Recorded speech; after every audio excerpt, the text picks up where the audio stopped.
Hey guys, in this video I'm doing a complete review of the ROVE R2 Dual Dash Cam. I will cover everything you need to know before deciding if this is the one for you, and I will also show you some day and night test footage. So let's jump right in. Starting with the unboxing, this is the box it comes in. When you open it, the first thing you'll find is the 128GB microSD card, which provides a lot of storage. It also comes with an SD adapter to easily download your files. Next, there is the instruction manual, which is quite detailed and includes some tips and cards.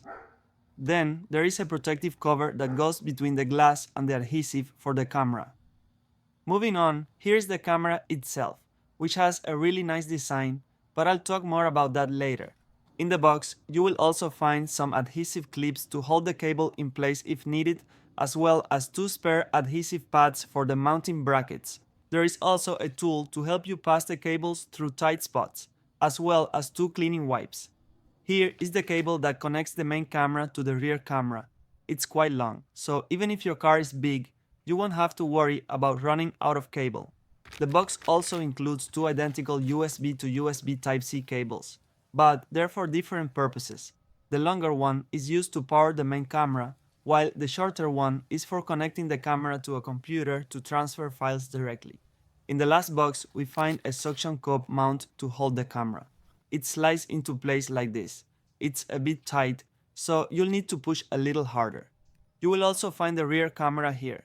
There's an adapter to connect everything to the cigarette lighter port, which includes the USB cable we'll use to power the camera, plus an extra USB Type-C port you can use to charge your phone or other devices. But that's not all. The box also includes a fixed mount in case you don't want to use the suction cup. However, I prefer the suction cup since it's easier to replace if needed. So that's basically everything included in the box. It is impressive to see how much is included in this kit. I've been reviewing dash cams for a while and I've never seen anything like this. It's clear they put a lot of effort into every detail, which is great to see. About the front camera, it records in 4K Ultra HD resolution and features a 150-degree wide-angle lens, which ensures a broad field of view. The videos I recorded are clear and the quality is impressive. Another feature is that it comes with built-in GPS. This means it adds your location to the video using coordinates, and it even records your speed. I tested it against my car's speedometer, and it was spot on. When I tested it at night, I was really impressed. It did a great job capturing details even in low light. About the rear camera, it records in full HD with a 140-degree wide-angle lens. The quality isn't as good as the front camera, but it is decent and gets the job done for its purpose. It covers everything happening behind your car pretty well, both during the day and at night. Now, let me show you a quick tutorial on how to set it up. Before mounting the camera, make sure to clean the glass on your windshield thoroughly so the suction cup adheres properly. Also, remove any protective films from the suction cup and camera mount. Then, rotate the mounting piece to the left to loosen it. Place it where you want it on the windshield, then rotate it to the right to lock it securely in place. The placement is completely up to you. Just make sure it doesn't block your visibility while driving. Now, we're going to connect the cable that powers the camera. It plugs into the USB Type-C port on the right side of the camera. This is the same port you'll use if you want to connect the camera to a PC to transfer your videos. Once it is connected, we're going to hide the cable neatly using the included tool. To use it, simply press the cable into the gaps between the panels of your car's interior using the tool to help guide it in. This keeps the cable out of sight and prevents it from hanging loosely. Next, we will guide the cable down to the cigarette lighter port. If your car has a USB port, you can connect it directly there instead. In my case, I'm using the cigarette lighter port with the adapter to power the camera. The next step is to connect the rear camera using this cable. Here's something that might be a bit confusing for some people since the adapter in the cigarette lighter port has a USB Type-C connection. You might think the rear camera cable connects there, but it doesn't. It actually connects to the main camera. The rear camera cable plugs into the port located at the top of the main camera. Make sure to insert it securely. Once that is done, it's time to set up the rear camera. It comes with adhesive. Just peel off the cover and stick it directly to the desired spot. If you want to protect your window, you can use the protective film included in the kit. Now, the other end of the cable we just connected will plug into the right side of the rear camera. You can also adjust the camera up and down to find the best angle. Finally, hide the cable the same way we did earlier, and that's it.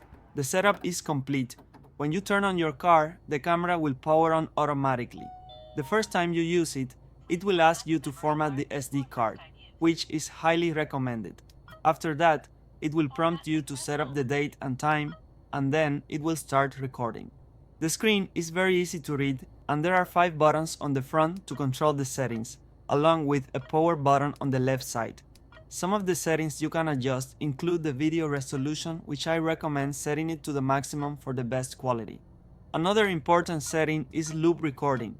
This means the camera will record videos in short clips, usually 1 to 3 minutes long, depending on what you choose.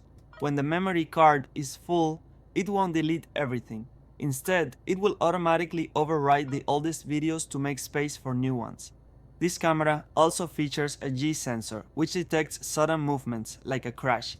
If it detects something like that, the video will be saved in a special folder, so it won't get overwritten by the loop recording. Another important feature is the 24-hour parking mode. This uses the G sensor to detect movement or impacts when your car is parked. If someone moves or hits your car, the camera will start recording. However, to use this feature, you'll need to purchase a separate hard wiring kit. Another cool feature is that you can connect to the camera using the ROVE Dash Cam app. Once you install it, the app will prompt you to create an account and connect to the dashcam's Wi-Fi to establish the connection. Once connected, you'll see live views from both cameras. What I find most useful about this is that you can download videos directly to your phone without needing to disconnect the camera. This can be super handy in an emergency when you don't have access to a computer but need the footage right away. Overall, the ROVE R2 Dash Cam is packed with features that make it a great choice. The video quality is excellent, especially during the day, and the night performance is impressive as well. For everything it includes, this dashcam is a solid option for anyone looking to improve their driving safety and keep a record of what happens on the road. Thank you for watching the video. I have left a link in the description if you'd like to check it out. Don't forget to subscribe to the channel for more reviews. And if you have any questions, feel free to leave a comment. I will be happy to help.